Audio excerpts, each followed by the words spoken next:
बैसागु फोरबोखौ दिनै पलासगुरि गामियाव गाजा गोमजायै फालिदों। नोंथाङा दिनै बेहाय बाहागो लाफैनायनि गेजेरजों माबाफोर मेसेज होनांगौ दं नामा? गिबियावनो पलासगुरि गामिनि साफ्रोमबो दैदेनगिरि बिथांमोनखौ आं साबायखर बावदों दिनैनि बे मोनसे हाबाफारियाव आंखौ हांख्रायहरनायनि थाखाय। आंहा खाफाल मोजां, जोबोरै खाफाल मोजां, जाय जायगाखौ जोंनि गेदेमाफोर गुरुदेव कालीचरण ब्रह्म, नीलेश्वर ब्रह्म बिथांमोनहा सोरजिनानै गालांदों। बिथांमोननि बे समायना जायगायाव दिनै आङो आलासि महरै फैनानै बाहागो लानो खाबु मोनदों। दा आङो बुंगोन, बर'हा मोनसे ओरैबायदि गोहो दङ जे बर'नि थांनानै थानाय स्टाइलाव फिलसफि दङ। जोंनि बैसागुआबो मोनसे फिलसफि। बर'नि थांनानै थानाय स्टाइला आदर्शबाद फिलसफि, नेचारेलिस्ट फिलसफि आरो प्रेगमेटिज्म फिलसफि, बे मोनथाम फिलसफियाव हाबनानै दङ। जोंनि बर' हारिया इसोरखौ गोदोनिफ्रायनो सिबिबोदों। बैसागुआवबो इसोर सिबियो, मागोआवबो इसोर सिबियो, दै बारनांगौबा इसोरखौ खुलुमो, बहाबा हाग्रायाव थांनांगौबा इसोरखौ खुलुमो। दा जोंनि समाजाव इसोरनि फारसे गोथौ मोनसे फोथायनाय दं। दा बेनिखायनो जोंनि थांनानै थानाय जि फिलसफि बेयो मोनसे आइडियेलिज्म, बे फिलसफियाव दङ। आरो बेनिफ्राय जोंनि थांनानै थानायनि फिलसफिया मोनसे मिथिंगायारि फिलसफि, नेचारेलिज्म फिलसफि। जोंनि बर' हारिया मिथिंगाखौ सिबियो, दावमा दावसाखौ रैखाथि होनाय, बिफां लाइफां गायनाय, बेखौ गोथौ गोसो गोरबोजों सिबियो। आरो जोंनि बर' हारिया जेरावनाखि थांनानै थायो, जेराव रायजो जायो, बेयाव ग्रोम ग्रोम बिफां लाइफां गायनानै लानो मोजां मोनो। आरो बेजों आरोबाव जोङो बुंनांगोन, जोंनि थांनानै थानायनि जि फिलसफि बे जाहैबाय मोनसे प्रेगमेटिज्म फिलसफि। जोंनि बर' हारिया गावनि आखाइजों खामानि मावनानै जाग्रा मोनसे हारि। आबाद फोथाराव बर'फ्रा जेना, दानाय लुनायाव बर'फ्रा जेना। जोंनि बर' हारिनि आखायाव बिराद मोनसे गोहो दङ, इसोर सिबिनायनि गोहो दङ, मिथिंगाखौ सिबिनायनि गोहो दङ। आरो आखाइखौ बाहायनानै, आखाइनि बोलोजों बाहायनानै रायजो जानायनि मोनसे गोहो दङ। बे मोनसे फिलसफि। दा जोंनि बे मोनसे गेदेरथार फिलसफिखौ जोङो जोंनि गोदान जोलैफोरनो जोङो गालांनांगोन। जोङो बैसो जागोन, जोङो रुंसारि जालांगोन, नाथाय जोंनि इयुन जोलैया थांनानै थानांगोन। दा जोंनि बे समायना हारिमुखौ जोङो इयुन जोलैनो जोङो गालांनो सानदों। बेनिखायनो जों दिनै लाइमोनफोरखौ जोङो एमपावार जोङो खालामदों। आरो जर'खायै दिनै आङो बे मेलाव फैनानै फरायसाफोरनि थाखाय आङो थुलुंगा होगोन। दा जोंनि फरायसाफोरखौ आङो बुंगोन जे मेगनाव मानो मोदै, जाहोन गैयालासेनो मानो गावनि जिउखौ फोजोबनाय, जाहोन गैयालासेनो मानो ड्राग एडिक्टेड जानाय, जाहोन गैयालासेनो मानो हाखराव गाब्र'नाय, बेफोरखौ आं सोंगोन। जोंनि बिमा बिफानाव जुदि बे बाथ्राखौ आं सोङो जे बिमा बिफाया फिसाफोरखौ सुइसाइड खालामजानो लुबैयो नामा, फेग्रा मुवा जानानै गोदाव सोराव जाजानो लुबैयो नामा, बिथांमोनहा फिननाय होगोन, नङा, लुबैया। रावबो बिमा बिफाया गावनि गथ' गथायफोरखौ लामा आन्दायजानो लुबैया, हाखराव गाब्र'नायखौ लुबैया, ड्राग एडिक्टेड जानायखौ लुबैया, सुइसाइड जानायखौ लुबैया। दा बिमा बिफाया लुबैयाब्ला अब्ला बबे सोरनि फाव फान्दायनायाव मा गोहोनि थाखाय लाइमोनफ्रा जोंनि समाजाव दिनै लामा आन्दायदों, मानि थाखाय? निस्सय आङो सानो मोनसे नङा मोनसे खारन दङ। दा बे जाहोनफोरखौ आङो फरायसाफोरनो दिन्थिगोन। बेनो जाहैबाय, सोरबा मोनसे गाज्रि थासारियाव थायोबा बै गाज्रि थासारिया सासे मोजां गथ'खौ दसे समनि गेजेरावनो फोजोबस्रांगोन। बेनिखायनो गाज्रि थासारिनिफ्राय, गाज्रि लोगोनिफ्राय गोजानाव थानांगौ। अब्लानो रावबो सुथुरा फेजेननो हानाय नङा। दिनै मानसिया अख्राङाव थांनानै, अख्राङाव मा ग्रह दङ? जोंनि मानसिया बे बुहुमावल' थायो। नाथाय एलन मास्कनि बाथ्रा जों जुदि बुङो, सासे गेदेमा बिथाङा दिनै सिन्था खालामदों मार्चआव थांनानै बै मार्च ग्रहआव थांनानै मानसिया रायजो जानो हायो नामा बे बाथ्राखौ दिनै सानदों जुदि सासे मानसिया अख्रांमायाव थांनानै मार्च ग्रहआव थांनानै बा गुबुन मोनसे ग्रहआव थांनानै रायजो जाहैनायनि सिन्ताखौ खालामदोंब्ला जोंनि फरायसाफ्रा मानो बै खापसे जौनि थाखाय मानो लामा आन्दायनांगौ जाखो बेखौ आं दिनै बुंगोन दा बेनिखायनो जोंनि लाइमोन सेंग्रा सिख्लाफ्रा सोलोंथाइखौ गावनि असे लोगो हिसाबै लानांगौ लेखा फरायनायखौ इसोर सिबिनाय महरै लानांगौ अब्लानो गावखौ गोहोगोरा खालामनो हागोन आरो जेब्ला जोंनि लाइमोनफ्रा गोहोगोरा जागोन अब्ला बर'नि समायना फिल'सफि बर'नि समायना हारिमु बेखौ फोथांनानै लाखिनो हागोन फोरबो जे रंजालि बैसागु फोरबोखौ जे नोंथांमोननि गामियाव खुंदों दा बेयो बेसेबांथि नोंथांमोननि बे रंजालि फोरबो फालिखौ खुंदों आरो नोंथांमोना बे हाबाफारियाव मा आयदा लानानै आरो सोर सोरखौ गाहाय आलासि महरै लिंहरदों?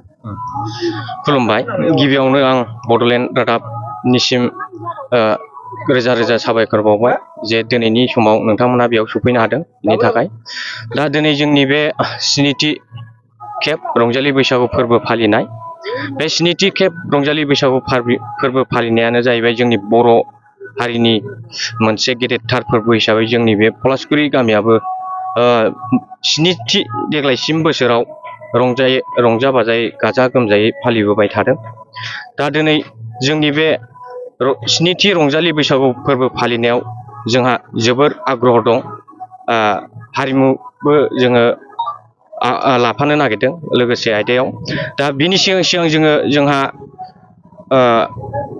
नैबे फोरबो फालिथायाव जोंहा माखासे गाहाय आलासिबो लिंहरनाय जादों बे गाहाय आलासियानो जाहैबाय जोंनिनो क'क्राझार जिल्लानिनो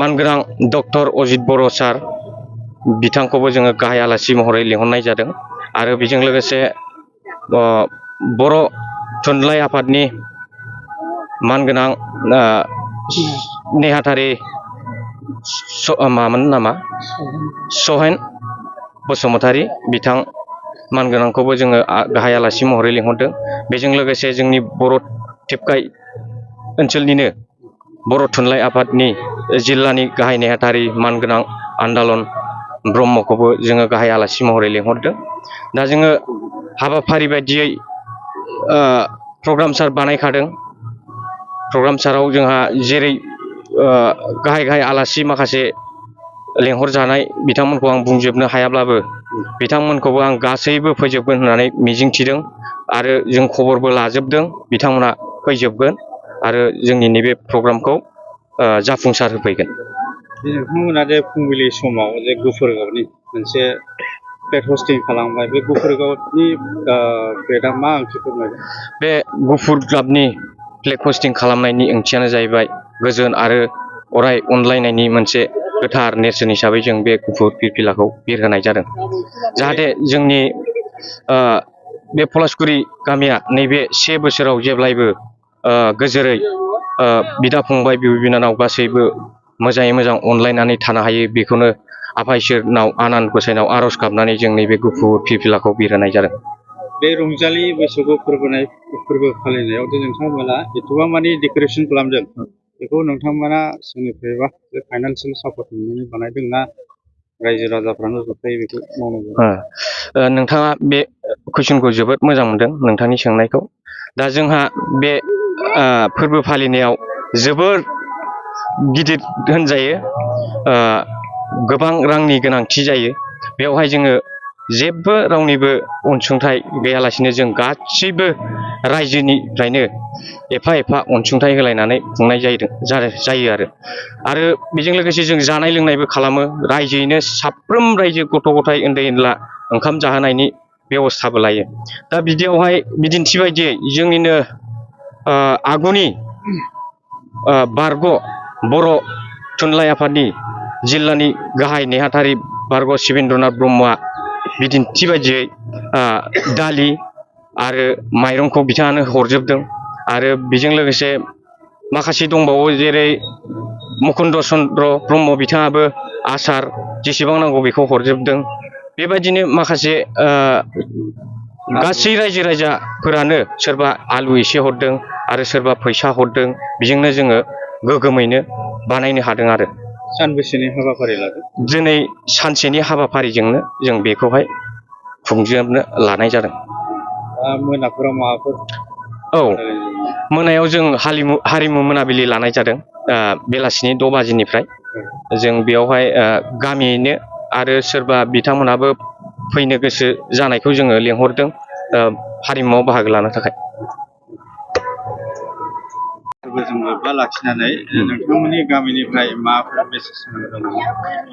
जोङो बोसोरफ्रोमबो बे बैसागनि 1 अक्ट'आव जोङो बैसागु बोथोरखौ बरायनानै मोनसे गाजा गोमजायै गामियैनो मोनसे खुंफुंनाय जायो आरो बिनि गेजेरजों जोङो आसा खालामदों देग्लायनि गोदान बोसोरा पलासबारि गामिनि रायजो राजाफोरनि मावनाय दांनाय, फरायनाय लिरनाय गासैबो बिथिङावनो माने मोजां रादाब लाबोयो। जों बेखौ आसा खालामनानैनो जोंनि बे फुंबिलि समनिफ्राय ब्रह्म धर्मनि जे मन्दिरावहाय जयग' होनाय हाबाफारि गिबियाव जों लायो। बिनि आगोल आगोल जोङो गोजोन सान्थिनि थाखाय गोजोननि फिरफिला बिरहोनाय जाबाय आरो बेखौ लोब्बा लाखिनानैनो बैसागु बोथोरजों लोब्बा लाखिनानैनो जोंनि पलासबारि गामिया बोसोरफ्रोमबो गामियाव थानाय साफ्रोमबो फरायसाफ्रा गोजौ थाखोनि आनजादाव उथ्रिसार जानो हानाय, जे हायार सेकेन्डारि, मेट्रिक, MA, BA बायदि बायदि गोजौ थाखोनि आनजाद उथ्रिसार जानो हानाय फरायसाफोरखौ जों बरायो आरो थुलुंगा होयो, जाहाथे इयुन समाव जोंनि फरायसाफ्रा पलासबारि गामिनिफ्राय मोजां मोजां फरायसाफोर ओंखारनो हायो बा डक्टर, इन्जिनियार जाहैनो हायो। जों बेखौ आसा खालामदों आरो जोङो फैबाय थानाय इयुन जोलैनि फरायसाफोरखौ जोङो बिथांमोननि बरायनायखौ नुनानै गोसो थुलुंगानाय मोनगोन आरो फरायनाय लिरनायाव गोसो होगोन। जों बेखौ आसा खालामनानै बे फोरबोखौ बोसोरै खुंनाय जायो, जाहाथे जोंनि रायजोआ खौसेयै अनलायलायनानै गोदान बोसोराव बयबो रायजो जानो हायो आरो बोसोरनि आबादफोरा मोजां फिथाइ मोनो। बेफोरखौ जोङो आसा खालामनानै जोङो खुंनाय जादों। देग्लायनि प्रग्राम हिसाबै जोंहा बाहेरानिफ्राय जों आलासि लानानै फैदों। जोंहा गाहाय आलासियाव दङ क'क्राझार गसाइगाव BEd कलेजनि मानगोनां गोरायुं डक्टर अजित बर' सार आरो बेजों लोगोसे जों सासे गोजौ थाखोनि आलासि मोननो हाबावदों। बे जाहैबाय जोंनि मिरु बर' थुनलाइ आफादनि मानगोनां सासे नेहाथारि बिथां सहेन्द्रनाथ बसुमतारी, बिथाङाबो जोंनि गेजेराव नुजाथिफैगोन आरो बेनि अनगायैबो जोंनि गामियाव थानाय मोनसे समनि धुबरी जिल्ला बर' थुनलाइ आफादनि मानगोनां आफादगिरि बिथां शिबेन्द्रनाथ ब्रह्म, बिथाङाबो बाहागो लागोन आरो बे हाबाफारियावनो जोंनि परबजरा जिल्ला बर' थुनलाइ आफादनि मानगोनां गाहाय नेहाथारि, बिथाङाबो बेखेवगिरि हिसाबै बाहागो लागोन। दा आसा खालामदों जोंनि दिनैनि बैसागु प्रग्रामा जोबोद साबना हामनायै थांगोन आरो जोंनि बैसागु फोरबो फालिनायजों जों निस्सय बे गामिनि माबा मोनसे मोजां फिथाइ थायहोनो हागोन। जों बेखौ आसा खालामदों आरो। Thank you.